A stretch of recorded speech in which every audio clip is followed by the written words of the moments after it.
desde Argentina. Bueno, oyentes de Radio Sefarad, es un gusto como cada 2 semanas encontrarnos en la redacción de Nueva Sion con su director Gustavo Efrón. ¿Qué tal, Gustavo? Hola Jorge, ¿cómo están? Muy bien, y con muchas ganas de oír esto que nos has anunciado hoy. Juntar a dos personajes, uno real, casi fantástico como Kafka, y otro fantástico, casi real como Don Quijote, ¿no? Así es. Es interesante ver, combinar, digamos, ver personajes, como vos dijiste, fantásticos y no tan fantásticos, y ver cuáles son las interpretaciones y las conexiones, ¿no? Hacía falta que un hombre que como Kafka, ¿no? Para ver, en definitiva, lo que por ahí nadie ha visto, o tal vez producir la más inverosímil o más genial o original interpretación que podamos tener de Don Quijote de la Mancha, ¿no? Porque, digamos, Kafka es una mirada curiosa, extraña, extrañada en sí mismo, ¿no? Tal vez silenciosa, ¿no? Y tal vez tiene como una capacidad de soportar la tensión de ver lo que nadie ve, ¿no? Tal vez porque no pone suficiente atención. Walter Benjamin, filósofo, digamos, de la escuela de Frankfurt, judío alemán exiliado en Estados Unidos por el nazismo, escribió que no sabemos si Kafka rezaba, pero la capacidad de poner atención recordaba lo que la atención es una plegaria natural del alma, ¿no? Es decir, aquello en lo cual fijamos la mirada, la atención, la búsqueda. Hay un cuento que le voy a leer que fue, digamos, escrito por Kafka y que se llama La verdad sobre Sancho Panza, ¿no? Porque Kafka admiraba profundamente al texto de Cervantes, ¿no? Y hizo esta interpretación que fue celebrada por el mismo Jorge Luis Borges, ¿no? Porque es como un punto exacto en el que la imaginación de estos dos grandes escritores se encuentra su punto de unión, ¿no? Como los grandes pensadores y genios de literatura fantástica y de distintos vuelos que hay, ¿no? Alternativos en la literatura mundial, ¿no? Y Kafka, ¿no?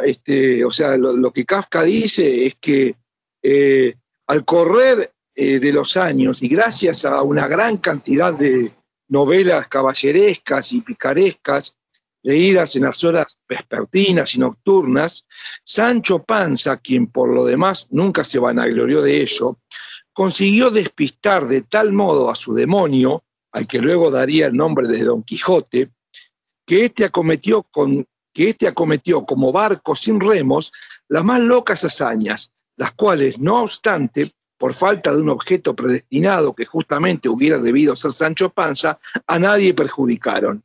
Sancho Panza, un hombre libre, acompañó sereno a Don Quijote en sus andanzas, quizás por un cierto sentido de la responsabilidad, y obtuvo por ello una muy grande y útil diversión hasta el fin de sus días, ¿no?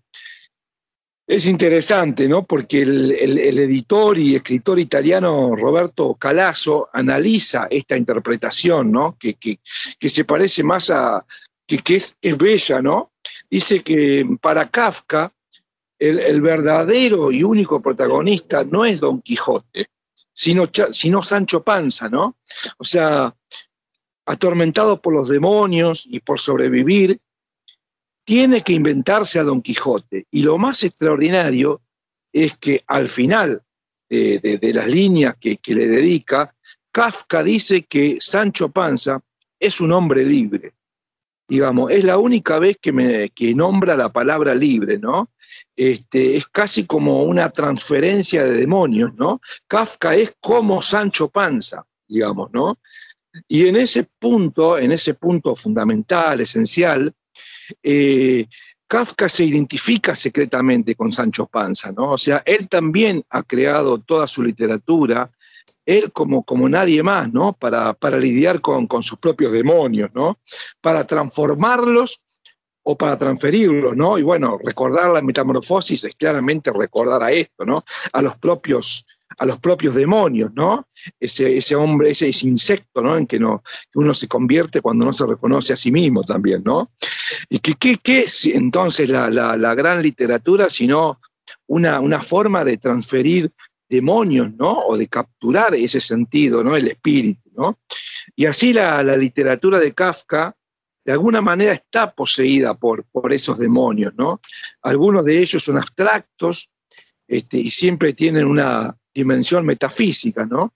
Y Don Quijote es el sueño mágico, ¿no? El sueño curativo de Sancho Panza, de la misma manera en que Gregorio Samsa, el personaje de la Metamorfosis, lo es para Kafka, ¿no? De una manera quizá más enigmática o más de pesadilla, ¿no? Lo que le sucede también a K, al personaje K, en el cuento El Castillo, ¿no?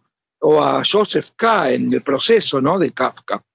Y entonces, bueno, ahí la pregunta que queda siempre flotando era si Kafka era un hombre libre. En definitiva, la pregunta que queda flotando es ¿qué es ser un hombre libre? Si existe algo así como un hombre libre, ¿no? ¿Y qué sería ser un hombre libre, ¿no? Con todos los mitos que esto implica. Con los fantasmas, ¿no? Con las fantasías de qué sería ser libre y si soy yo libre o no soy libre. Y son las preguntas universales que atraviesan también los judíos, ¿no? Porque los judíos están claramente, como estos personajes, como el de Kafka, como Kafka mismo, ¿no? Plantea la contradicción de la propia libertad y de los fantasmas. Así que bueno, me pareció interesante, ¿no? Para pensar la extranjeridad, el extranjero en nosotros mismos, ¿no? Esta idea que plantea donde de pronto el personaje principal no es Don Quijote de la Mancha, sino justamente Sancho Panza.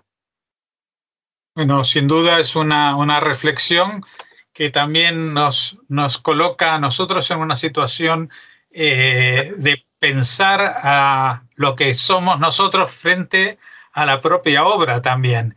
Si somos incluso parte de la imaginación del autor, ¿no? Te agradecemos estos pensamientos que nos dejan muchas ventanas abiertas para volar por ellas y te invitamos, como siempre, a volver con nosotros dentro de 2 semanas.